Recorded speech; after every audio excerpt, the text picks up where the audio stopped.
अस्सलामुअलैकुम। Nobel अल-अनाम bye ज़ैन Niazi episode 26। उसका दिल यकदम ज़ोर से धड़का था। पलकें उठाए खौफ के आलम में घिरी वो अब उसकी सुनहरी आंखों में देख रही थी। वो मुस्कुरा रहा था। तुम्हें देखता हूँ तो ये आंखें सैराब हो जाती हैं। वो सुनहरी आंखें उसकी नीली आंखों पर जमाए मुस्कुराते हुए कह रहा था। तुम्हें सोचता हूँ तो कोई और ख्याल बाकी ही नहीं रहता। सारे मनफी ख्यालात हवा हुए वो उसे सुनकर मुस्कुरा रही। तुम मेरे वजूद का हिस्सा हो। तुम्हारा साथ मेरी रूह का सुकून है। वो उसके कानों में अपनी मोहब्बत का सहर फूंक रहा था। तुम जब मुस्कुराती हो तो राहिम सुल्तान जी उठता है। उसने अब जरा धीरे से उसके कान में सरगोशी की। वो उसके करीब था। तुम्हारे नाम से ये दिल धड़कता है। उसने अब उसका दाया हाथ अपने दिल के मकाम पर रखा था। वो उसकी धड़कनों को महसूस कर सकती थी, जो सिर्फ उसी के नाम की गवाही दे रही थी। अब उसने उसे खुद से लगाया। तुम वो हो जिसे राहिम सुल्तान ने सबसे पहले महसूस किया कि हाँ, मोहब्बत भी कुछ होती है। तुम्हें देखकर पहली बार इस दिल ने कोई ख्वाहिश की थी। ये पहली बार जी उठा था। वो आंखें बंद किए उसे बस सुन रही थी। होठों पर मुस्कुराहट लिए उसकी कुर्बत में सुकून था। साहिर तो वो भी था। बस फर्क सिर्फ इतना था, वो लफ्जों का सहर फूंकता था और वो अपनी नीली आंखों से। ऐना, उसने पुकार। नीली आंखें खुली। वो एकदम उस तलस्सुम से बाहर आई। वो उससे अलग हुई। वो मुस्कुराया। अब वो धीरे से मुस्कुराहट दबाए कबर्ड्स की जाने बढ़ा था। जब वो वापस आया तो उसके हाथ में कुछ कागजात थे जो उसने अनमता की तरफ बढ़े। तुम्हारी अमानत, उसने कहा। अब वो फिर से उसके बराबर में खड़ा था। अनमता ने डॉक्यूमेंट्स खोल कर देखे। वो उसके डैड की जायदाद और कारोबारी हिस्से में शराकत के थे। राहिम, आप अमेरिका इसी काम के लिए गए थे? वो उसकी तरफ देखते बोली थी। हाँ, इसी काम के लिए गया था। लेकिन राहिम, मुझे ये सब नहीं चाहिए। मैं इन तमाम शेयर्स और प्रॉपर्टी की हकदार नहीं हूँ। वो एक लम्हे के लिए ठहरी थी। मैं जानती हूँ कि मैं उनकी बेटी नहीं हूँ। आवाज किसी ख्वाहिश से आती महसूस हुई। आंसू बमुश्किल रुके। वो अब बेड पर आ बैठी। राहिम ने एक नजर उसे देखा। वो भी अब उसके बराबर में आकर बैठा था। राहिम, मैं चाहती हूँ कि मैं इन शेयर्स और प्रॉपर्टीज को किसी अच्छे काम के लिए इन्वेस्ट करूँ, जिसमें उन लोगों का मफाद हो जिन्हें इसकी मफाद की जरूरत है। मुझे अब इन प्रॉपर्टीज की जरूरत नहीं। मेरे लिए आप हैं, मुझे और कुछ नहीं चाहिए। अब की बार वो धीमे से मुस्कुराई थी। शहरी बारात के इवेंट की तस्वीर दिख रहा था जो उसे मूवी मेकर की तरफ से मौसूल हुई थी। वो बौखलाया हुआ मोबाइल थामे कमरे से बाहर निकला था। लाइबा, क्या तुम्हारे पास राहिम भाई की वाइफ की कोई तस्वीर है? लाइबा नाश्ते के लिए डाइनिंग टेबल पर बर्तन लगा रही थी जब वो उसके सर पर खड़ा बोला।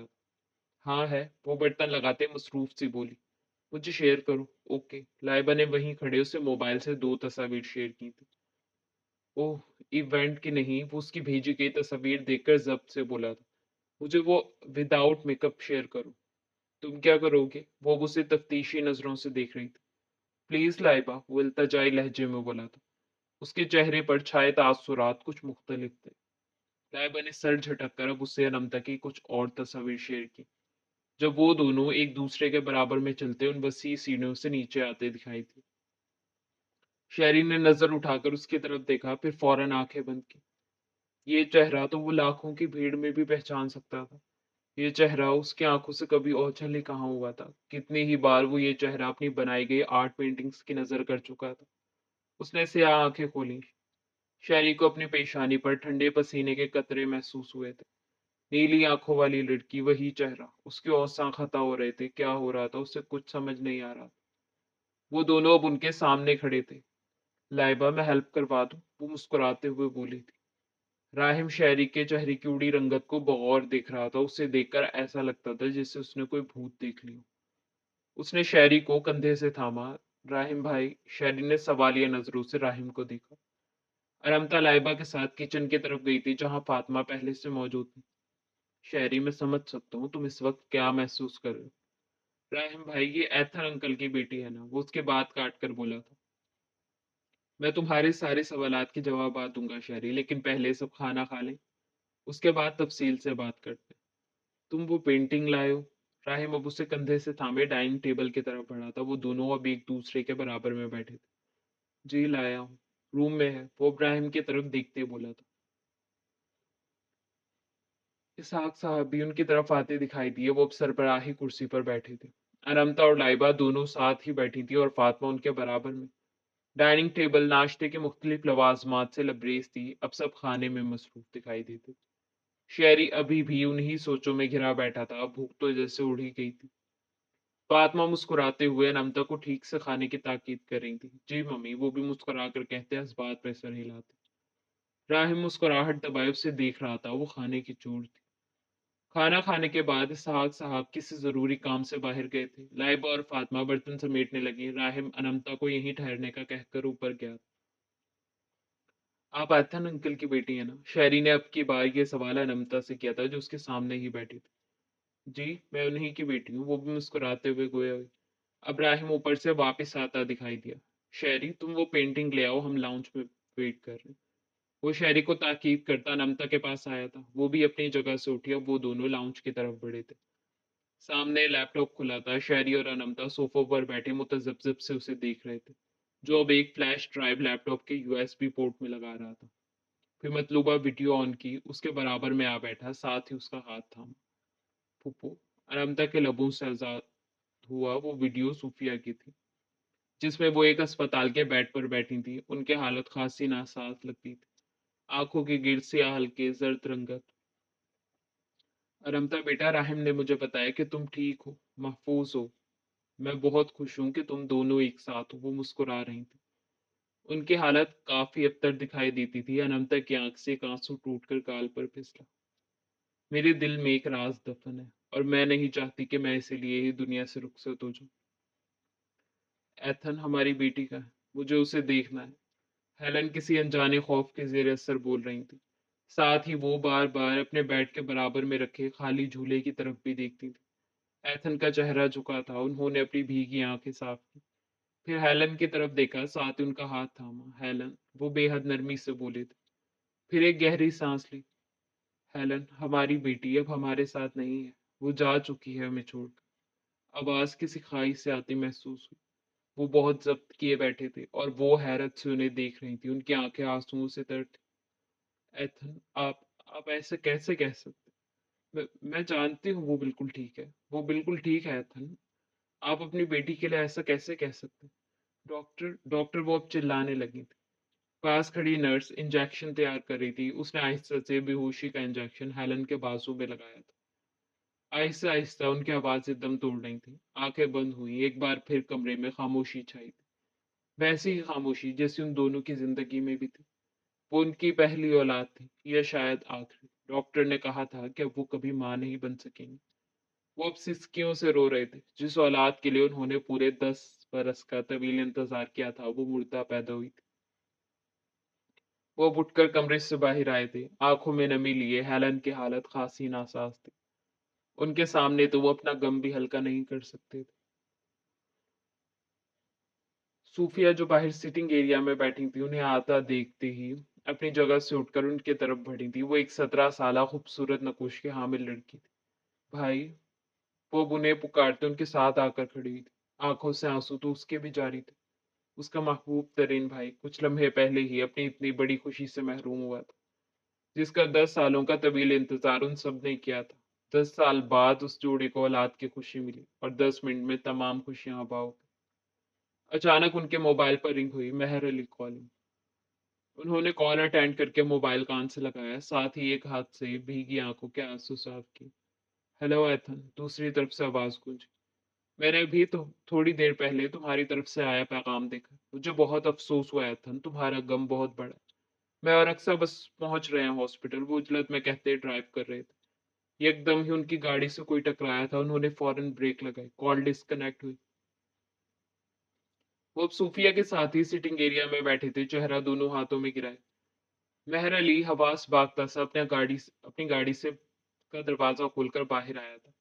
रात के 3 बजे थे। उन्होंने अतराफ में नजरें दौड़ाई। सड़क पर इस वक्त किसी जी रुख का नामो निशान तक न था।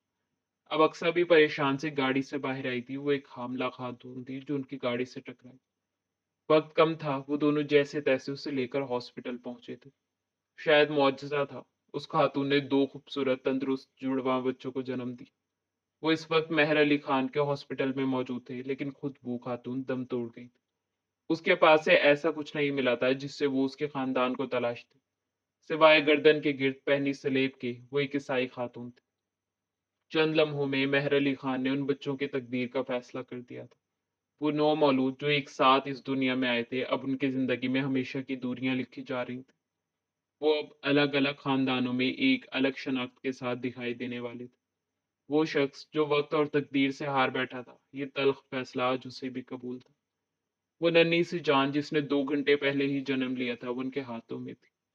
एथन की आंखों से आंसू रवा होने लगे थे। उसके नन्हे से हाथ, नन्हे पाँव, मासूम सा चेहरा, बंद आंखें, वो कितनी प्यारी थी। मोहब्बत, शफकत उन्होंने आज महसूस किया था कि बाप बनने की खुशी आखिर होती क्या है। उन्होंने मोहब्बत से उसकी पेशानी को चूमा। वो भी एक गहरा सांस लेकर हेलन के कमरे की तरफ बढ़े थे। अब की बार भीगी आंखों के साथ चेहरे पर मुस्कुराहट भी थी।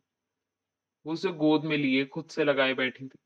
एथन, आपको पता है मैंने एक बहुत बुरा ख्वाब देखा। मैं कभी इस ख्वाब को दोहरा भी नहीं सकती। वो बेहद तल्ख था। उन्होंने कहते साथ ही उस बच्ची के नन्हे से हाथ चूमे थे। वो बहुत खुश दिखाई दे रही थी। शायद उनका फैसला ठीक था। वो सोचते हुए अब उनके साथ ही बेड पर आ बैठे थे। उनमें से एक की पहचान कैथरीन एथन और दूसरे की शहरयार मेहर अली खान थी। एकदम लाउंज में खामोशी छाई थी। उस चलती हुई वीडियो का इख्तिताम हुआ था। राहिम ने चेहरा फेर कर उसकी तरफ देखा। नीली आंखें आंसुओं से तर थी। वो अभी भी उसका हाथ अपने हाथों में मुकेद के बैठा था। अब उसने नरमी से अपनी उंगलियों के पोरों से उसके आंसू साफ किए, साथ ही उसे खुद से लगाया। दूसरी तरफ शहरी भी बेसूध बैठा था। वो रोना चाहता था, चीखना चिल्लाना चाहता था। उसका नुकसान बहुत बड़ा था। वो लड़की कोई और नहीं, उसकी जुड़वा बहन थी, जो इस वक्त उसके सामने बैठी थी। कितने मुश्किल वक्त उसने अकेले देखे। उसका असल इस वक्त उसके साथ ना था। वो शर्मिंदगी के आखिरी दर्जे पर सोचों में घिरा बैठा। ऐना, राहिम ने उसे पुकारा। वो उसके लिए फिक्रमंद था। साथ ही कुछ डॉक्यूमेंट जो अनंता और शहरी के पैदाइश के थे उसकी तरफ बढ़ाए। वो पढ़ रही थी, साथ ही हिचकियों से रो रही थी। वो उसका भाई था, वो कैसे नहीं पहचान सकी। कुर्ब, मलाल, सुर्ख आंखें, वो बेसाख्ता ही उठकर अब शहरी की तरफ बढ़ी। डॉक्यूमेंट जमीन पर बिखर गए थे। शहरी, तुम मेरे भाई हो, वो उसका चेहरा दोनों हाथों में थामे कह रही, आंखों में आंसू, होंठों पर भाई के मिल जाने की खुशी। शहरी, देखो, वो उठकर राहिम की तरफ आई थी, उसके हाथों से डॉक्यूमेंट्स लिए और वापस शहरी के पास आई। ये देखो शहरी, तुम मेरे भाई हो, तुम मेरे जुड़वा भाई हो शहरी। और फुप्पो फुप्पो ने भी तो बताया।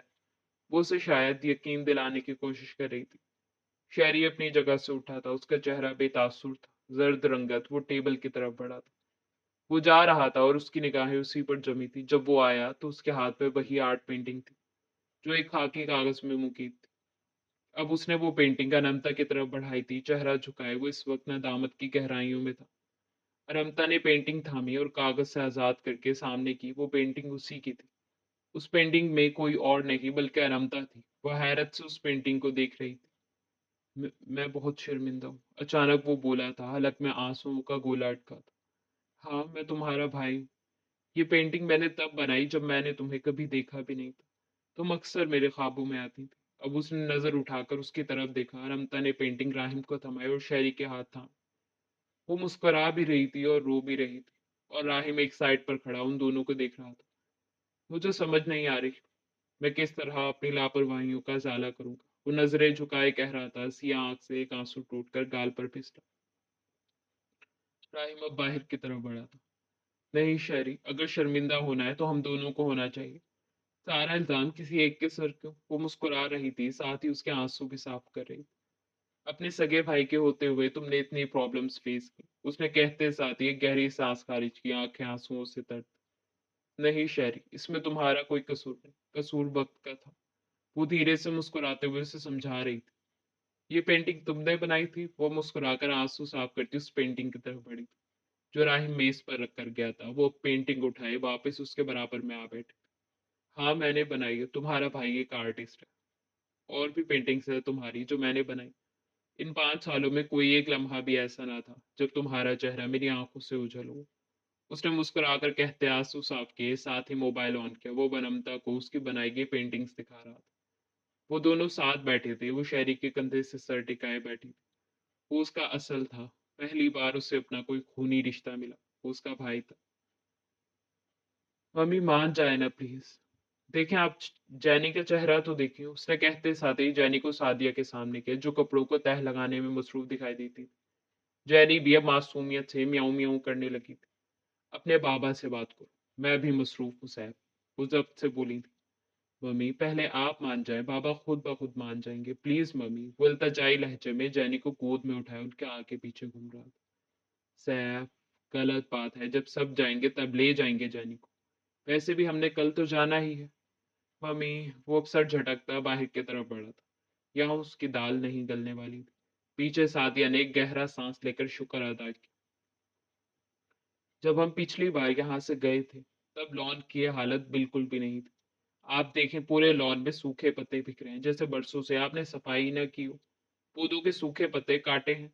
और जरा फूलों की हालत देखें, मुझे तो लगता है आप इनको पानी भी कभी भूले भटके ही देते। इसीलिए तो नहीं रखा था आपको। हयात माली के सर पर खड़ी उसकी खराब कारकर्दगी पर उसे सुना रही थी, जो नदामत से सर झुकाए उसके सामने हाथ बांधे खड़ा था। और उसके ठीक पीछे कासिम खड़ा ये सारी कार्रवाई देख रहा था। रहने भी दो हयात, वो कह तो रहा है कि किसी जरूरी काम से गांव गया था। कासिम अब उसे समझा रहा था, जो अभी भी गुस्से में थी। लेकिन कासिम, वो कुछ बोलने वाली थी कि कासिम ने उसे कंधों से थामा। अब वो उसे घर के अंदरूनी हिस्से की तरफ लिए जा रहा था। तुम जानती हो ना, डॉक्टर ने तुम्हें डिप्रेशन से दूर रहने को कहा। वो उसकी तरफ एक नजर डाले बोल रहा था। मैं कहाँ डिप्रेस हुई हूँ कासिम, वो खफा सी उसे देखते हुए बोली।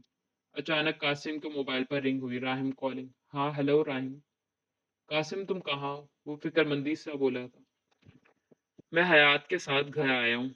ओ अच्छा, चलो ठीक है, मुझे फिक्र हो रही थी, कम से कम बता कर तो जाते। तुम इतनी जल्दी नीचे आने वाले नहीं थे, फिर हमने सोचा कि हम तब तक घर हो आते हैं, बस निकलने वाले हैं। वो हयात पर एक नजर डाल दे बोला। चलो ठीक है, ओके, अल्लाह हाफिज। अब वो वापस उसकी तरफ बढ़ा था, जो अब थोड़ी नॉर्मल दिखाई दे रही। गुस्सा अब शायद हवा हो गया था। मैं चाहता हूँ हमारी बेटी बिल्कुल तुम्हारी तरह प्यारी सी, लेकिन जहानत में वो मुझ पर जानी चाहिए। वो उसके बराबर में चलता है, शरारत से बोला। मतलब मैं ज़हीन नहीं हूँ, वो ठहर कर खफासी बोली। साथ ही अपने गिट लिपटी शॉल ठीक की। कासिम को फौरन डॉक्टर की गई ताकीद याद आई। उसने सर झटक कर खुद को कोसा, फिर मुस्कुरा कर बोला, बेटा हो या बेटी, वो हम दोनों का अक्स होंगे। उसके बाद पर वो जो खफा थी एकदम मुस्कुराई।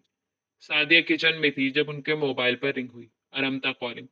उनके चेहरे पर एकदम ही खुशी छाई थी। उन्होंने मुस्कुराते हुए कॉल अटेंड की। हेलो, अस्सलाम वालेकुम मम्मी। दूसरी तरफ से आवाज गूंजी। उसकी आवाज पे कुछ था। वो समझ गई थी, वो रो रही थी। सादिया का दिल एकदम कांपा था। वो माँ का दिल था, कैसे नहीं जानती। अनमता बेटा तुम रोई हो, कोई प्रॉब्लम तो नहीं है? वो अब फिक्रमंदी से पूछ रही थी। मम्मी मैं बिल्कुल ठीक हूँ, बस आपको याद कर रही थी। सब कैसे हैं? सब बिल्कुल ठीक है, तुम मुझे वीडियो कॉल करो बेटा। थोड़ी ही देर में अब वो दोनों वीडियो कॉल पर थी। अनमता की आंखें सूजी हुई थी, वो बहुत ज्यादा रोई थी। कुछ हुआ है क्या, मुझे बताओ, तुम इतना क्यों रोई हो? आंखें देखो कितनी सूजी हुई हैं। उनकी आंखें आंसुओं से भरने लगी थी। मम्मी मैं बिल्कुल ठीक हूँ, आप फिक्र मत करें। आप जानती हैं मम्मी, शहरियार मेरा भाई है, मेरा जुड़वा भाई। आप जब आएंगी तब तब बताऊंगी मैं सब। वो खुशी से बता रही थी। दूसरी तरफ सादिया अभी भी उसकी सूजी हुई आंखों को देख रही थी। मम्मी सैफ कहाँ है? सैफ? हाँ सैफ अभी आया था जैनी को लेकर। मम्मी आप रो रही हैं? वो सादिया की आंखों में उतरी नमी देखते बोली। अगर आप रोएंगी तो मैं भी रोऊंगी। वो उन्हें थोड़ा खफा होकर दिखा रही थी। नहीं, मैं नहीं रो रही, सादिया ने कहते साथ ही आंखों से आंसू साफ किए। अचानक ही सैफ फिर से किचन में दाखिल हुआ। उसे बाहर से ही आवाज आ गई थी कि मम्मी कब केक से बात कर रही। वो अभी भी जैनी को गोद में उठाए हुए था। उसने आते ही स्क्रीन के सामने हाथ हिलाया, खुद वो स्क्रीन से दूर था। मम्मी ये सैफ है ना? अनमता ने पूछा। हाँ सैफ है, सादी ने फौरन मोबाइल की स्क्रीन सैफ की तरफ घुमाई। वो जैनी को गोद में उठाए खड़ा था। तुम और जैनी के साथ? वो हैरान हुई थी। जैनी तो जहर लगती है ना, वो उसके कहे गए अल्फाज मुस्कुराहट दबाए उसे लुटा रही थी। लेकिन सैफ की निगाहें भी उसकी सूजी हुई आंखों पर जम गई थी। तुम रोई हो? वो संजीदा सा पूछ रहा था। अनमता ने खुद को कोसा, शायद उसे इन सूजी आंखों के साथ वीडियो कॉल करनी ही नहीं चाहिए थी। कोई भी बहाना कर देती। मैं कुछ पूछ रहा हूँ, सैफ ने कहते साथ ही जैनी को फर्श पर उतारा और मोबाइल फोन हाथ में लिया। सैफ, बहुत लंबी कहानी है, वो एक गहरा सांस लेकर बोली थी। शॉर्ट शॉर्ट ये कि शहरियार मेरा जुड़वा भाई है। शहरियार। दूसरी तरफ सैफ उसकी बात सुनकर हैरान हुआ। तभी राहिम कमरे में दाखिल हुआ। उसने एक नजर अपने सामने बैठी ऐना की सूजी आंखों को देखा और दूसरी तरफ उसके हाथ में मोबाइल, वो वीडियो कॉल पर थी। अब खुद को कोसने की बारी राहिम की थी। सैफ, मैं बाद में बात करती हूँ। अनमता ने अलविदाई कलिमात कहे और कॉल डिस्कनेक्ट हुई। वो अब उसके बराबर में आ बैठा था। उसकी आंखें हद दर्जा सूजी हुई थी। राहिम एक गहरी पुरफसू सांस लेकर मुखातिब हुआ। कल ही सैफ ने कहा था कि मेरी बहन की आंखों में आंसू नहीं आने देना, और हमारे पहले ही दिन तुम इतना रोई हो, वो भी मेरी वजह से। वो शर्मिंदा सा उसके हाथ थामे कह रहा था। वो भी उसी की तरफ देख रही थी। राहिम, मैं आपकी वजह से नहीं रोई। आप मेरी जिंदगी में सुकून का बायस हैं। भला कोई दुख है जो मुझे आपसे मिले? वो कहते साथ ही मुस्कुराई थी। वो भी मुस्कुराया। राहिम, वो उसके कंधे से सर टिकाए बोली थी। जी ज़ौजा राहिम, वो भी मुस्कुराकर बोला था। उसके हाथ अपने हाथों पे मुकीब किए। क्या अब शहरी वापस चला जाएगा? वो अपने हाथों को देख रही थी जो इस वक्त राहिम के हाथों में थे। वो तुम्हारा भाई है ना? मुझे लगता है ये सवाल तुम्हें उससे खुद करना चाहिए। वो बहुत समझदार है, अपने फैसलों का हक रखता है, और जहां तक मेरा ख्याल है, मुझे नहीं लगता कि वो अब कभी भी तुमसे दस्तबरदार होगा। वो नर्म लहजे में उसे समझा रहा था। आइसक्रीम खाओगी? नीली आंखें एकदम पुरजोश हुई थी। मैं लाइबा और शायरी को भी कहती हूँ, सब साथ चलेंगे। वो उसे मुस्कुराकर कहती उससे अलग हुई और अब मोबाइल उठाए लाइबा को मैसेज करने लगी। राहिम भी मुस्कुराया। वो चारों अब एक ही गाड़ी में बैठे थे। राहिम ड्राइव कर रहा था और शहरियार उसके बराबर में बैठा था। लाइबा और अनमता दोनों पीछे बैठी मुसलसल बातों में मसरूफ दिखाई देती। शहरियार ने चेहरे का रुख पीछे की जानिब घुमाया। ऐना, क्या तुम्हें भी नीला रंग पसंद है? उसके ऐना कहने पर राहिम एकदम चौंका था। साथ ही उस पर एक नजर डाली और सर झटका। हाँ, क्या तुम्हें भी पसंद है? वो भी अब पुरजोश थी, उससे पूछ रही थी। Of course I love blue. वो भी मुस्कुराते हुए बोला था।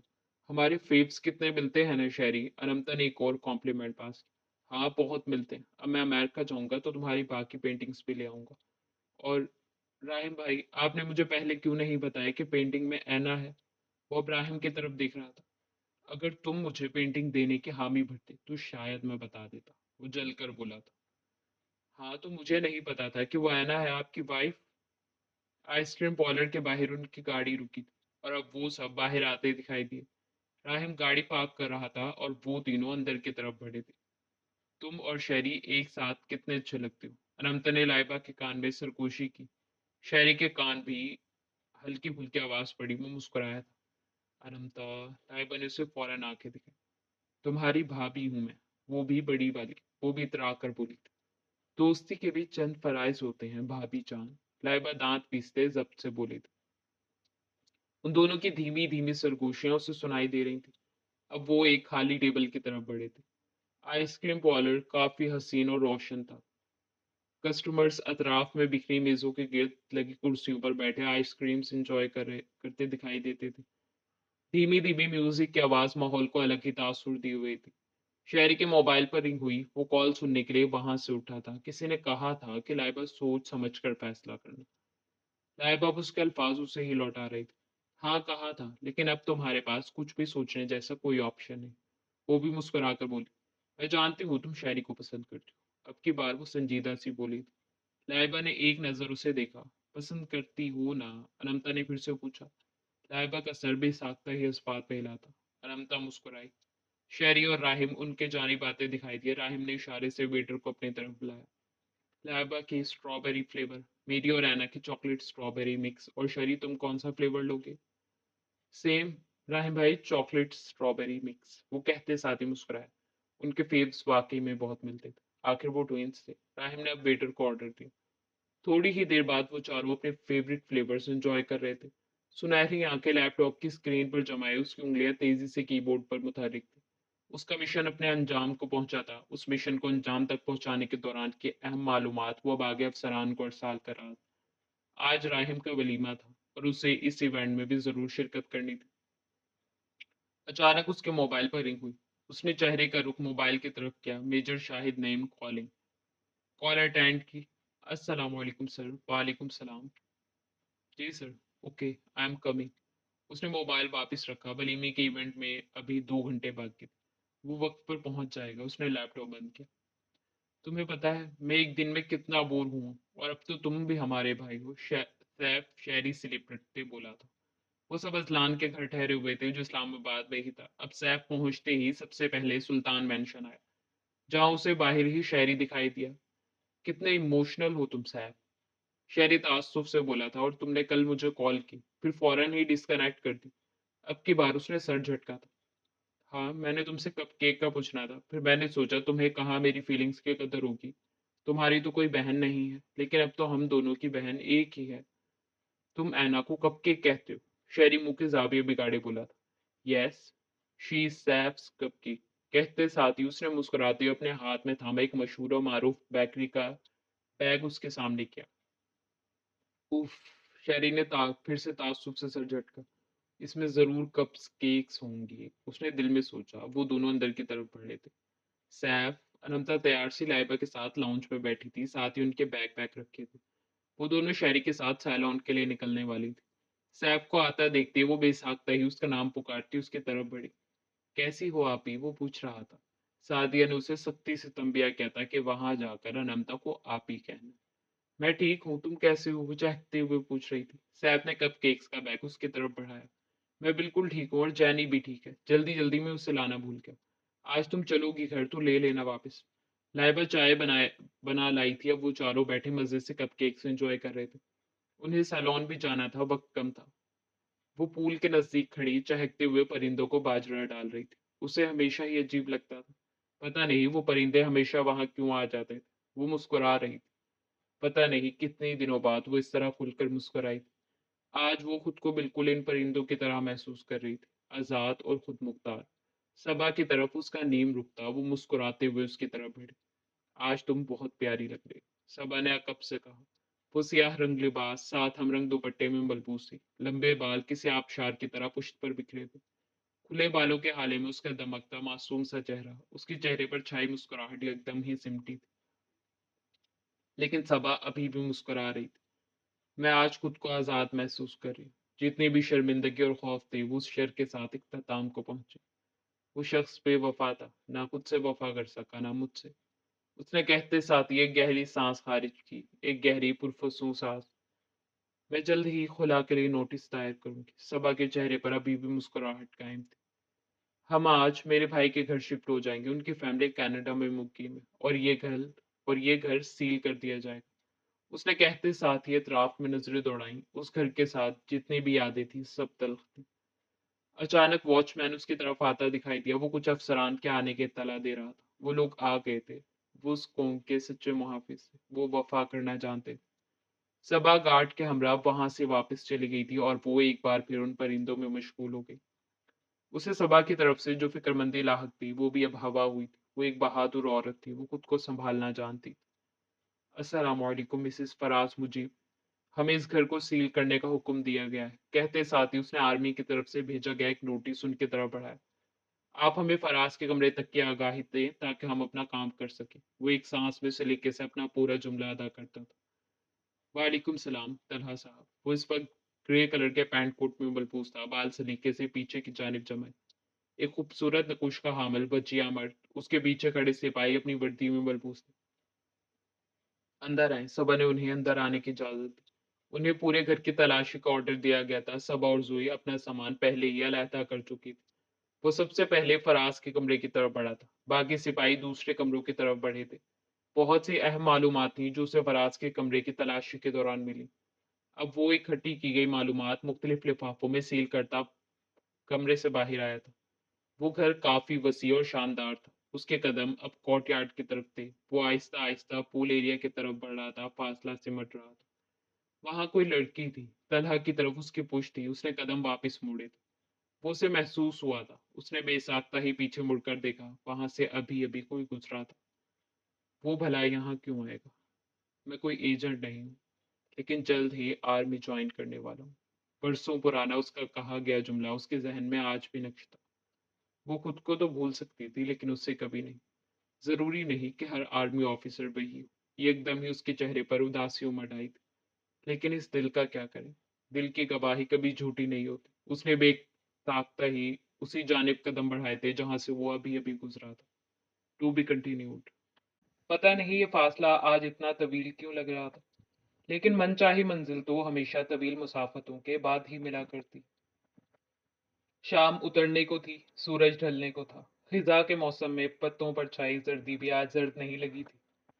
वो उसकी तरफ बढ़ रही थी। वो उसके सामने था, सिपाही की वर्दी में मलबूस। क्या वो वही था? उसका दिल भी अजीब था। पहले गवाही दी, अब नफी कर रहा था। उसकी तरफ उसकी पुश्त थी। तलहा। उसके लबों से अदा हुआ, आवाज कदरे धीमी थी। वो अभी भी कशमकश का शिकार लगती थी। उसके वहमो गुमा में था, वो यहीं था, उसके नजदीक, कहीं आस पास। लेकिन क्या ये वही था? उस सिपाही ने नामहसूस अंदाज में चेहरे का रुख उसकी तरफ फेरा। वो नहीं था। सिपाही ने एक नजर उसे देखा, फिर नासमझी से बाहर की तरफ बढ़ गया। एकदम ही फिजा में उदासी छाई थी। दरख्तों के पत्ते फिर से जर्द पड़ने लगे थे। हवाएं पुरसे को तैयार थी।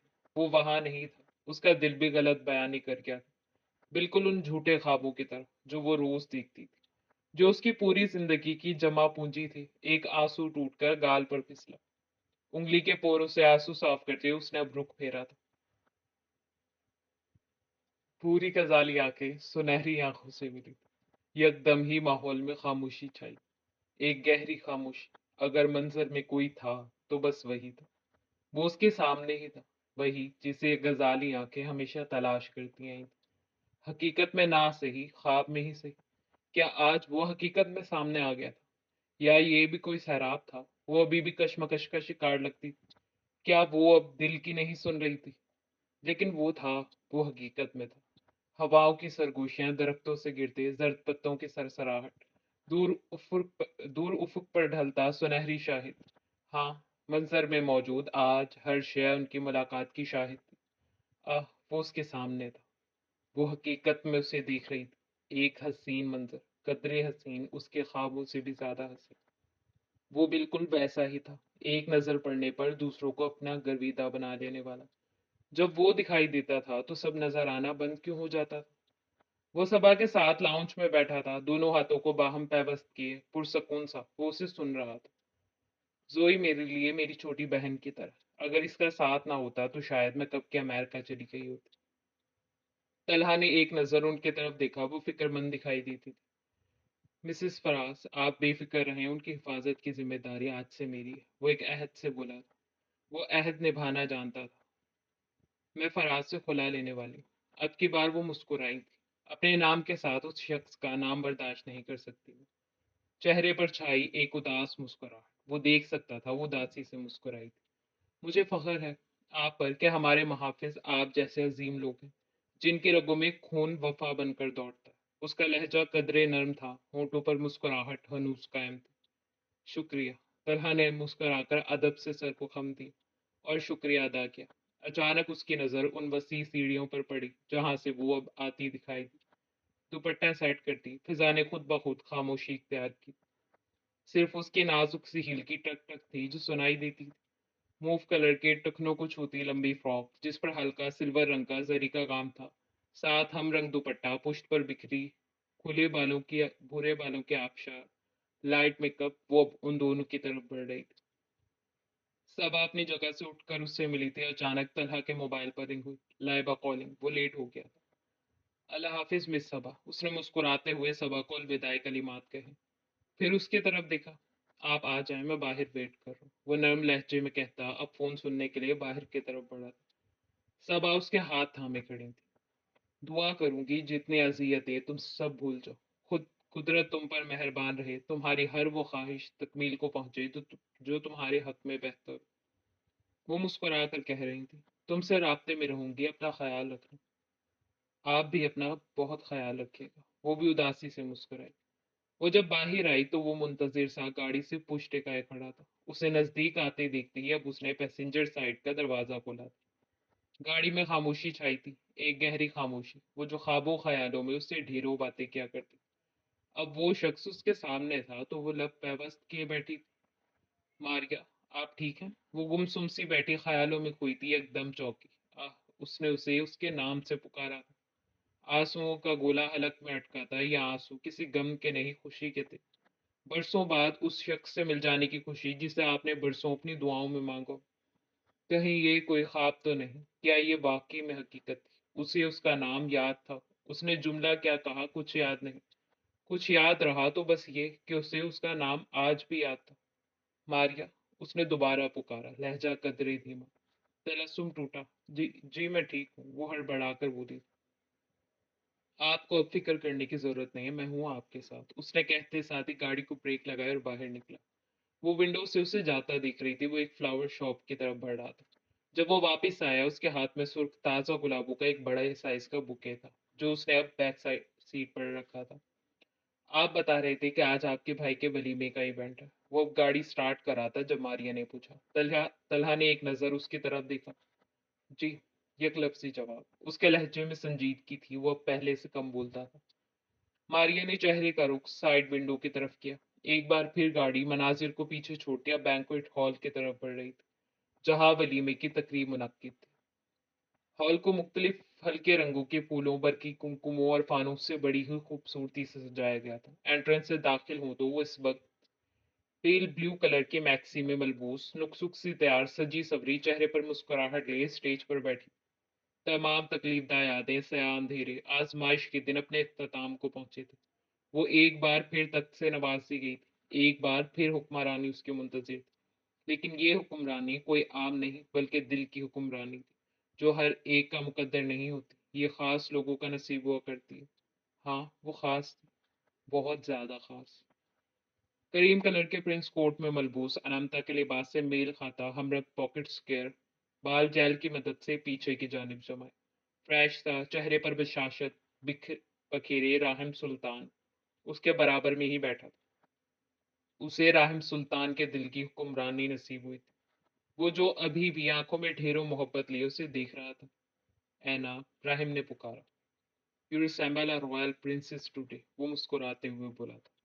But Rahim, I am a queen, वो एक अदा से बोली थी।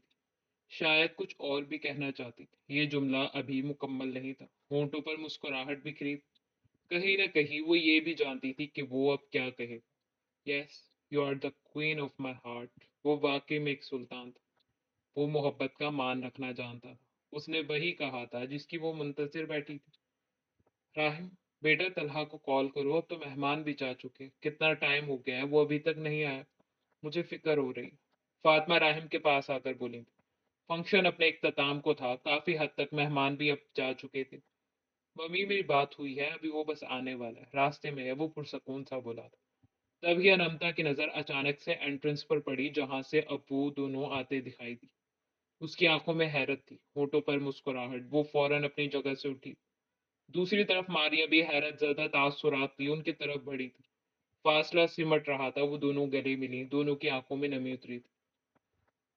फातिमा लाउंज में बैठी न्यूज देख रही थी और तलहा उनके बराबर में बैठा था। सामने मेज पर दो चाय के मग, जो अभी अभी तलहा बना कर लाया था, और कुछ स्नैक्स रखे थे। मम्मी, आप कितनी बार ये न्यूज देखेंगी, वो मुस्कुराते हुए उनकी तरफ देखते हुए बोला। मेरे बेटे ने काम ही इतना बड़ा किया, हमारा सर फख्र से बुलंद किया। मैं हजार बार भी देख लूं ये न्यूज तब भी कम है, और देखो तुम कितने हैंडसम निकले। वो चाय का मग थामती फख्र से बोली थी, वो उनकी बातें सुनकर मुस्कुरा रहा था। कितने वक्तों बाद वो इस तरह से बैठे थे। मम्मी, मैं और राहिम भाई चाहते हैं कि अब आप सब भी यहीं शिफ्ट हो जाए। एक डीलर से बात हुई है, बस कल देखने घर जाएंगे। पसंद आ गया तो फाइनल कर देंगे। आप चलेंगी? कहते साथ ही उसने धुएं उड़ाती चाय के मग से ही घूंट भरा। हाँ, जरूर चलूंगी। जी, मैं तो आपको देखते ही पहचान गई थी, मुझे इतनी जल्दी लोगों के चेहरे नहीं भूलते। वो दोनों सीढ़ियां उतरते अब किचन की तरफ बढ़े। लाइबा, अगर तुम कॉफी बना रही हो तो प्लीज एक कप मेरे लिए भी। अचानक पीछे से शायरी की आवाज नमूदार हुई। दोनों ने बेख्तियार पीछे मुड़कर देखा। क्या हुआ, कोई भूत देख लिया है क्या, वो कहते साथ ही हंसा था।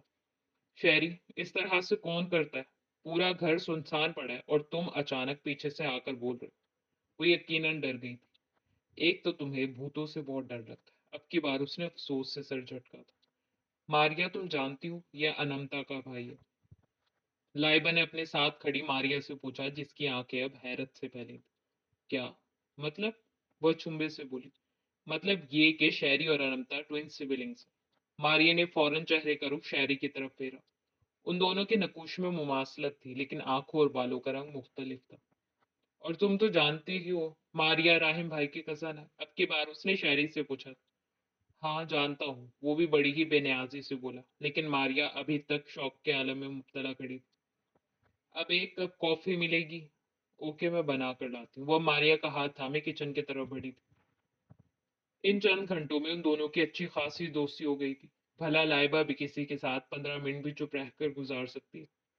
ऑनर सेरेमनी तकरीब में मौजूद मेहमान कतार दर कतार लगी सफ़ों पर बराजमान बैठे बड़ी दिलचस्पी से उस आर्मी और ऑफिसर को सुन रहे थे, जो एक नौजवान आर्मी ऑफिसर की निडर और बहादुरी का किस्सा सुना रहा था। फराज मुजीब को कैप्टन तलहा अंसारी ने हमेशा अपने आइडियल के तौर पर देखा, लेकिन हालिया दिनों में उनके रवैये में एक अजीब तब्दीली देखने को मिली। तलहा ने नोट किया कि फराज अक्सर औकात गैर मामूली तौर पर खामोश और परेशान रहने लगा था। उसके मामूलात में भी कुछ तब्दीलियां नजर आने लगीं जो तलहा को फिक्रमंद करने लगी। बाकी ऑफिसर्स में भी चामगोइयां थीं इस मामले को लेकर, लेकिन आवाज उठाना सबकी हिम्मत की बात नहीं। एक दिन तलहा को फराज के कमरे में एक मशकूक दस्तावेज मिली जिस पर कुछ कोड्स कनंदा थे। शक हुआ कि कुछ गलत है, लेकिन वो फौरी तौर पर कोई कदम उठाने से गुरेजा थे। वो जानते थे कि अगर उनका शक बेबुनियाद निकला तो ना ये सिर्फ फराज की बदनामी का सबब बनेगा, बल्कि फौज के लिए भी एक बड़ा धचका होगा। तलहा ने फैसला किया कि वो खुद इस मामले की तहकीक करेंगे। कहते साथ ही अब कैप्टन ने तलहा की तरफ देखा था, जो उन्हें ही सुनकर मुस्कुरा रहा था। हमारे कैप्टन ने फराज के मामूलात पर गहरी नजर रखना शुरू कर दी और उसके हर कदम को नोट करना शुरू किया। चंद दिनों के बाद तलहा को फराज की गैर कानूनी सरगर्मियों के ठोस सबूत मिल गए। फराज अक्सर औकात रात गए किसी खुफिया मकाम पर जाता था जहां वो दुश्मन के एजेंटों से मिला करता। तलहा ने अपनी तहकीक को जारी रखा और अपने सीनियर अफसरान को इस मामले की संगीनी से आगाह किया। एक खुफिया टीम तश्कील दी गई जिसका मकसद फराज को बेनकाब करना था। फिर वो दिन आ ही गया जब एक मुल्क दुश्मन का खात्मा किया गया। ना सिर्फ उसे बेनकाब किया गया, बल्कि उन दुश्मनों का भी खात्मा किया गया जो हमारे नौजवानों के जहन में दौलत का खन्नास भरते हैं और वो दिल के बजाय दिमाग से सोचना शुरू कर देते हैं। कैप्टन एक लम्हे के लिए रुके थे, फिर बोले, ये सही वक्त था उनकी शिकस्त का। अगर उन्हें बेनकाब ना किया जाता तो आने वाले वक्तों में वो हमारी कौम के लिए एक भारी धचका साबित होते। ये वाक्य हमें ये सिखाता है कि सच्चाई हमेशा अपने रास्ते पर आती, फिर चाहे रास्ता कितना ही पेचीदा क्यों ना हो। गद्दारी का इल्ज़ाम लगाने से पहले हकीकत का सामना करना और मुकम्मल तहकीक करना ज़रूरी होता है। ये भी याद रखना चाहिए कि वतन की खिदमत सबसे बड़ी इबादत है और इसके लिए हर कुर्बानी देने के लिए तैयार रहना चाहिए। मैं अब कैप्टन तलहा अंसारी को स्टेज पर मुखातिब करना चाहूँगा कि वो आएँ और हमारे नौजवानों के जोश और लहू को मज़ीद करवाएँ। यकदम तालियों की गूंज से पूरी तकरीब गूंजी थी। राहिम फातिमा के साथ बैठा था और वो मुसलसल टिश्यू पेपर से अपनी भीगी आंखें साफ कर रही थी। होठों पर मुस्कुराहट थी, सर फखर से बुलंद। अस्सलाम वालेकुम। तकरीब में एकदम खामोशी छाई थी। अचानक उसकी आवाज़ गूंजी, माई सेल्फ कैप्टन तलहा इसहाक अंसारी। एक बार फिर से हॉल तालियों की गूंज से गूंज उठा था। नौजवानों का जोश व वलवला देखने लायक था। वो इस वक्त आर्मी यूनिफॉर्म में मलबूस पुरकशिश दिखाई देता था, कंधों पर जगमगाते सुनहरी सितारे, होठों पर नर्म सी मुस्कुराहट। उसकी निगाहें सामने बैठे सामोइन पर थी। सबसे पहले मैं अपने अल्लाह का शुक्र गुजार हूँ, जिसने मुझे तौफीक अता की, मुझे हिम्मत दी कि मैं अपने मुल्क के लिए कुछ कर सकूं। मैं अपने सीनियर आर्मी ऑफिसर्स का शुक्र गुजार हूँ जिन्होंने मेरी बात को अहमियत दी और मुझे सुना। मैं शुक्र गुजार अपने वालदैन का हूँ जिन्होंने हमेशा मुझे बुराई के खिलाफ डट कर खड़े होना सिखाया। वो मुस्कुराते हुए फासले पर बैठे इसहाक साहब और फातिमा की तरफ देख रहा था। मैं उन सब का शुक्र गुजार हूँ जो मेरे यहाँ तक पहुँचने का सबब बने, मेरे उसातिज़ा, मेरे राहिम भाई और मेरे दोस्त। वो एक लम्हे के लिए रुका था। मैं ये कहना चाहूँगा कि बुराई को देखकर खामोशी इख्तियार कर लेने से आप खुद भी उस गुनाह में शराकत दारी इख्तियार कर लेते हैं। अगर बुराई होती देख रहे हैं तो उसके खिलाफ चट्टान के मानंद डट जाए। वो बहुत खूबसूरत अंदाज में अपनी आवाज़ का साहिर बखेर रहा था। ऐसे लोग बहुत कम होते हैं जिनकी बात सुनी जाए, तवज्जो दी जाए, जिनके बात दिल में उतर जाए। हजरत अली अलैहिस्सलाम का कौल है, अगर बुराई देख रहे हो तो उसके उसे आवाज की ताकत से रोको। अगर तब भी ना बने तो कम से कम दिल से उससे नफरत करो। ये कौल हमें सबक देता है कि कम से कम आप कोशिश तो करें, बुराई के खिलाफ आवाज बुलंद करें, फिर बाकी अल्लाह पर छोड़ दें। बेशक वो दिलों के हाल से वाकिफ है। अगर इस बुराई के रास्ते में खड़े होते जान भी जाए तो जामे शहादत आपके मुंतजर। एक बार फिर से हॉल तालियों की जोरदार गूंज से गूंज उठा। लाइबा, नम्ता और मारिया तीनों लाउंज में बैठी एक टीवी चैनल पर यही तकरीब देख रही थी। होठों पर फख्र या मुस्कुराहट लिए। आज उस पर फख्र सिर्फ उससे जुड़े लोगों को ही नहीं बल्कि पूरी कौम को था। भाई कितने अच्छे लग रहे थे ना यूनिफॉर्म में। अब उस चैनल पर कमर्शियल स्टार्ट होने लगी थी जब लाइबा उन दोनों को देखते चहक कर बोली। वो दोनों भी मुस्कुराते हुए अब उसे ही देख रही। हाँ, बहुत अच्छे लग रहे थे, वो हमेशा से ही खुशगुफ्तार। अनंता मुस्कुरा कर बोली। अचानक उसके मोबाइल पर रिंग हुई। राहिम कॉलिंग। हेलो, अस्सलाम वालेकुम। जी ठीक है। ओके। ओके, अल्लाह हाफिज। वो बात करते हुए मुस्कुरा रही। राहिम कह रहे हैं सब जल्दी से रेडी हो जाओ, वो हमें पिक करने आ रहे। वो जिलत में उठती बोली थी। लेकिन जाना कहाँ है? लाइबा भी उठते साथ ही पूछने लगी। पता नहीं, लेकिन कोई प्लान्स बनाए होंगे उन्होंने। अजलान भाई, भाभी, कासिम, हयात, सैफ सब जाएंगे, वो ठहर कर बोली। मारिया जल्दी रेडी हो जाओ, साथ ही मारियो को भी आगाह किया। शाम का वक्त था, मौसम खासा खुशगवार और पुरमसरत। हल्के हल्की हल्की की रमक माहौल में बिखरी सर्द हवाएं मौसमी सरमा के आने का पैगाम देती। वो सब मुस्कुराहटें बखेरती गाड़ी से निकलकर अब एंट्रेंस के अंदर से अंदर पार्क की जारी बढ़ती दिखाई दी। सैफ और कासिम उनके साथ थे। बाकी मर्द हजरात गाड़ियां पार्किंग एरिया की तरफ ले गए थे। वो दोनों झील के गिर्द वॉकिंग ट्रायल्स पर चलते दिखाई दिए थे। राहिम ब्लू कलर की शर्ट साथ ब्लैक कलर की जीन्स में मलबूस जेबों में हाथ दिए उसे सुन रहा था। और वो उसके बराबर में चलती नीले रंग के लिबास में मलबूस मुस्कुराते हुए मुसलसल उससे कुछ कह रही। बाकी सब भी अतराफ में बिखरे थे। अजलान और फायजा, राहिम और हयात, लाइबा, मारिया, सैफ, तलहा और शहरी। यहाँ तो मेरी कोई वैल्यू ही नहीं। जब मैं अमेरिका में था तो लड़कियां इन काली आंखों और काले बालों पर जान देती थी। और यहाँ, कहकर उसने अफसोस से सर झटका। यहाँ तो मेरे जैसे लाखों फिर रहे। उसने कहते साथ ही तराफ में निगाहें दौड़ाई।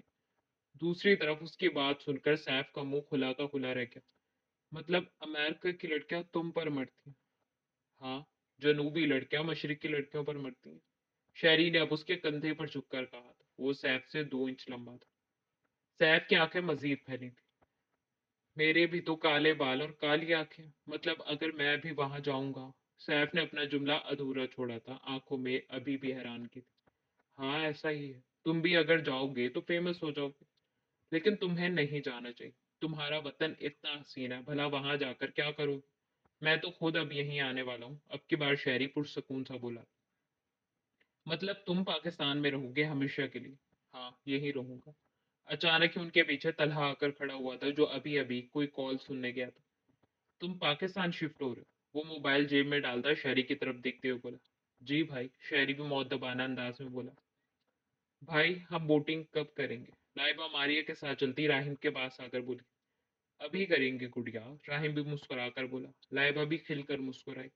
अब वो सब टिकट काउंटर की तरफ बढ़े थे। बोटिंग टाइमिंग के इख्तिताम में 1 घंटा बाकी था। हम तो मोटर बोट राइड लेंगे। सैफ ने उचक कर शहरी के कंधे पर हाथ रखते कहा। उसके साथ ही तलहा भी पुरजोश सा खड़ा था। बेशक, वो भी मोटर बोट राइड ही लेने वाला था। राहिम ने मुड़कर अनमता की तरफ देखा। कासिम और अजलान ने भी अपनी अपनी बेगमात की तरफ देखा। उनकी मोटर बोट राइड का ख्वाब चकनाचूर हुआ था। असल मजे तो शहरी, सैफ और तलहा के होने वाले थे। वो सिर्फ सिंगल पर्सन के लिए। उन्होंने फौरन अपने दिल को दिलासे दिए। वो अब टिकट्स खरीद रहे थे। टिकट्स खरीदने के बाद वो सब लाइव सूट्स में मलबूस अपने अपने बोट ड्राइवर्स के सामने खड़े थे, जो उन्हें बोटिंग रूल से आगाह कर रहा था। कुछ ही टाइम बाद वो सब अपने अपने बोट्स पे सवार थे। राहिम, अनमता, मारिया और लाइबा के साथ एक बोट में। कासिम और असलान अपनी बेगमात के साथ एक बोट में। और वो तीनों अपनी सिंगल लाइफ एंजॉय करते मोटर बोट पर फर्राटे भरते उनकी तरफ से गुजरे। भाई प्लीज, कल मागला हिल्स पर चले हाइकिंग के लिए। लाइबा आंखें टिमटिमाती राहिम से कह रही। हाँ लाइबा, जब हम इस्लामाबाद आए थे तब भी मौका नहीं मिला। कितना एडवेंचरस है ना, हम जरूर जाएंगे मार्कला हिल। अरामता भी चहकते हुए कह रही थी। साथ ही वो राहिम को भी देख रही थी। मतलब अब तो जाना लाजिम था। इतने तो एडवेंचर्स किए थे तुम दोनों ने जब इस्लामाबाद आई थी, सब याद है मुझे। राहिम अनमता को देखते हुए बोला, जो उसके बराबर में बैठी। तेज हवा के बायस उसके बाल उड़ उड़कर चेहरे पर उमड़ आते, जिन्हें वो बार बार पीछे करने की नाकाम कोशिश कर रही थी। जी बिल्कुल, हम दोनों से ज्यादा तो आपको याद होगा। यकदम वो तीनों फिर से फर्राटे भरते उनकी बोट के नजदीक से गुजरे थे। वैसे आप हमारी जासूसी कर क्यों रहे थे? जासूसी नहीं, हिफाजत कर रहा था। राहिम ने मुस्कुराहट दबाई, उसके जुमले की तस्दीक की। वो भी मुस्कुराए। मारिया, तुम इतनी चुप चुप क्यों रहने लगी हो? अब की बार राहिम ने मारिया से सवाल किया, जो खोई खोई सी बोट में बैठी झील को तक रही थी। कल तुम ऐना के साथ यूनिवर्सिटी का विजिट करो और अपनी स्टडीज स्टार्ट करो। जी भाई, मैं कल चली जाऊंगी, वो भी एक नजर राहिम को देखकर बोली। तुम्हें पता है, ऐसे तुम बिल्कुल भी अच्छी न लग रही। मुझे पहले वाली मारिया चाहिए जो मुझसे लड़ती थी, हंसी मजाक करती थी। अब की बार अनमता उदासी से बोली, पहले जैसे ही तो हूँ। अब क्या मेरे सिर पर सींग निकल आए हैं? वो खुफगी से बोली। उसकी बात पर अनमता ने बेसाख्ता ही हंसी दबाई। अब लग रहा है ना पहले वाली मारिया। लेकिन तुमने बात बिल्कुल ठीक की, सींग तो निकल आए। तुम्हें देखकर ऐसा लग रहा है कि तुम्हें कुछ कहूंगी और तुम मुझे हिट कर दो। कहते साथ ही वो फिर से हंसी थी। एंजॉय कर रहे हो या नहीं? वो ड्राइवर ने अब रूट चेंज किया था, जिसके बाइस वो सब अनबैलेंस हुए थे। तब राहिम ने पूछा, एक हाथ से वो अनमता को थामे हुए था। मारिया और लाइबा भी अनबैलेंस हो रही थी, साथ में हंस भी रही थी। वो मजबूती से बोट के किनारों को थामे हुए थे। आ रहा है भाई, boat riding is amazing, Laiba जोर से बोली थी। वो तीनों एक बार फिर फर्राटे भरते उनकी बोट के करीब से गुजरे थे।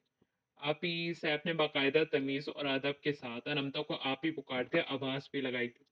तन्हा आगे बैठा था, सैफ और शहरी पीछे। अनमता ने भी उसके पुकारने पर मुस्कुराते हुए उसकी तरफ हाथ हिलाया था। 7 बजे के वक्त वो सब रावल लेक से वापस निकले थे। राहम की तरफ से आज सबकी डिनर पार्टी थी, जो उसने तलहा की कामयाबी की खुशी में सबको दी थी। मुनाल रेस्टोरेंट इस्लामाबाद के मागला हिल्स पर वाक़ एक मशहूर रेस्टोरेंट, जो अपने दिलकश नज़ारों और खूबसूरत महल वकूफ़ की वजह से जाना जाता है। मुनाल रेस्टोरेंट के बाहर का मंजर पहाड़ियों और वादियों के साथ जुड़ा हुआ दिखाई देता है। यहाँ से इस्लामाबाद और रावलपिंडी का दिलकश नज़ारा देखने को मिलता है, खास तौर पर शाम के वक्त, जब शहर की रोशनियों का मंजर आंखों को खैरा करता है। खिजा के मौसम में मालगला की पहाड़ियाँ पीले और भूरे रंगों में ढल जाती हैं और हवा में हल्की खुन की तरह आती। पहाड़ों पर मौजूद दरख्तों के जर्द पत्ते मंजर को मजीद हसीन और दिलफरेब बनाते हैं और जमीन पर जर्द पत्ते बिखरे नजर आते दिखाई देते। 7:30 बजे के करीब 3 गाड़ियां यके बाद दिगरे मोनाल रेस्टोरेंट के बाहर आकर रुकी, जिनमें से अब वो सब बाहर आते दिखाई दी। राहिम, तलहा और असलान भी गाड़ियां पार्क करते उनके साथ ही आगे बढ़े। मोनाल रेस्टोरेंट के अंदर का माहौल भी काफी पुरआसाइश और दिलकश था। रेस्टोरेंट का अंदरूनी हिस्सा रिवायती और जदीद आर्ट का इम्तजाज, जहां आरामदा फर्नीचर और खूबसूरत सजावट की गई थी। वो सब अब एक मुश्तरका मेज की तरफ बढ़े थे, जिसके गिर्द हल्के सुनहरे रंग के सोफे लगे थे। डाइनिंग टेबल को कैंडल्स, वाजेस और मुख्तलिफ खूबसूरत डेकोरेशन पीसेस से सजाया गया था। लाइबा, मारिया और अनमता विंडो साइड पर बैठी थी। विंडो से बाहर का मंजर खासा दिलकश दिखाई देता था, खास तौर पर खिजा के मौसम में मुनाल की विंडोज से बाहर का मंजर दिल को खुश कर देने वाला था। ठंडी हवा और पहाड़ों के ऊपर से चलती धुंध की हल्की तहें, आसमान में उड़ते बादल और दरख्तों के बदलते रंग एक खामोश और पुरसकून माहौल बनाते थे। मारगला की पहाड़ियां खिजा में एक अलग हुस्न में ढली दिखाई देती थी और शहर का नज़ारा भी साफ और खुशगवार था। यह हमारा फेवरेट रेस्टोरेंट, अजलान ने उन सबको मुखातिब किया जो वहां पहली बार आए थे और बड़ी ही दिलचस्पी के साथ उस खूबसूरत से रेस्टोरेंट को देख रहे थे। हम जब भी इस्लामाबाद आते हैं तो यहाँ ज़रूर आते हैं, अब के बार कासिम बोला था। एक क्रिश्चियन वेटर अपनी मखसूस यूनिफॉर्म में मलबूस, चेहरे पर तमानियत भरी मुस्कुराहट लिए उनकी तरफ आता दिखाई दी। वहाँ का स्टाफ हमेशा से ही दोस्ताना नौइयत का था। वेटर खुश दिली के साथ उनसे मुखातिब हुआ, साथ ही सबके सामने मेन्यू कार्ड्स रखे। उन सब ने अपने ऑर्डर्स दिए। थोड़ी ही देर बाद उनकी डाइनिंग टेबल यहाँ की मशहूर बारबेक्यू कढ़ाई, मुख्तलिफ पाकिस्तानी, कॉन्टिनेंटल और चाइनीज डिशेस के साथ लबरेज थी। गुलाब जामुन, जो यहाँ के मीठे की खास सौगात और स्पेशल थे, वो सब अब खाने में मसरूफ दिखाई देते थे। कल मागला हिल्स का प्लान है, कौन कौन जाएगा? लाइबा चहकते हुए सबसे मुखातिब हुई।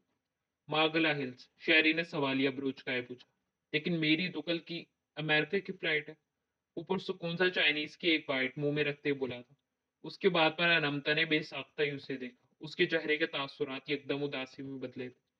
राहिम ने भी फौरन अनमता को देखा। वो यकीनन अब उसे खुद से दूर जाता नहीं देख सकती। ऐना, मेरी कल की फ्लाइट है, मैं सिर्फ अपने कुछ डॉक्यूमेंट्स और ज़रूरी सामान लेने जा रहा हूँ, मैं वापस आऊँगा। उसने सुना था, हाँ वो कह रहा था वो वापस आएगा। क्या वो वाकई में वापस आएगा? क्या मेहर अली खान उसे इतनी आसानी से वापस आने देंगे? वो इस वक्त हजारों सवालों में घिरी बैठी थी। राहिम, वो कल अमेरिका जा रहा है, क्या वो वापस आएगा? अनमता आईने के सामने खड़ी बालों में ब्रश करते हुए बोली। राहिम बेड पर बैठा उसे ही देख रहा था, लगता था वो अभी रो देगी।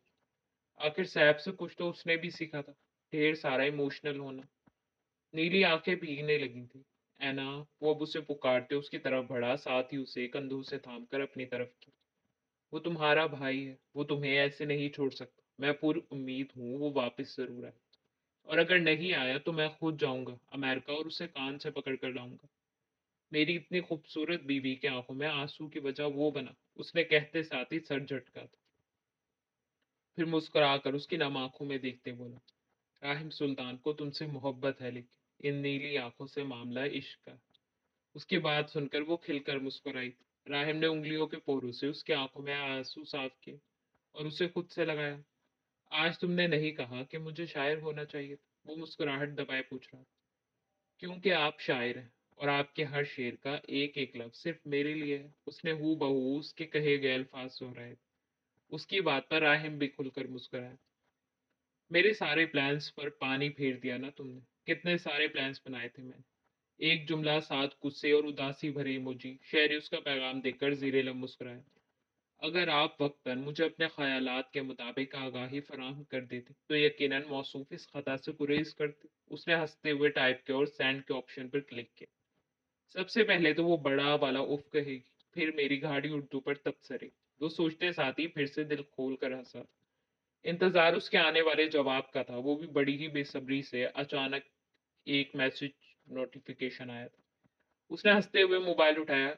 उसका हलक अंदर तक कड़वा हो गया। एक तो पता नहीं ये नेटवर्कर्स इतने फारिग क्यों होते, हर वक्त मैसेजेस पे मैसेजेस। वो जेरे लब बुड़बुड़ाया। दूसरी तरफ वो बेड पर बैठी मारिया को बेदिली से अपने प्लान्स बता रही थी, जो कि फ्लॉप हो चुके थे। कोई बात नहीं, फिर चले जाएंगे। वैसे भी अब तो तुम इस्लामाबाद में ही शिफ्ट होने वाली हो, मारिया ने उसे दिलासा दिया।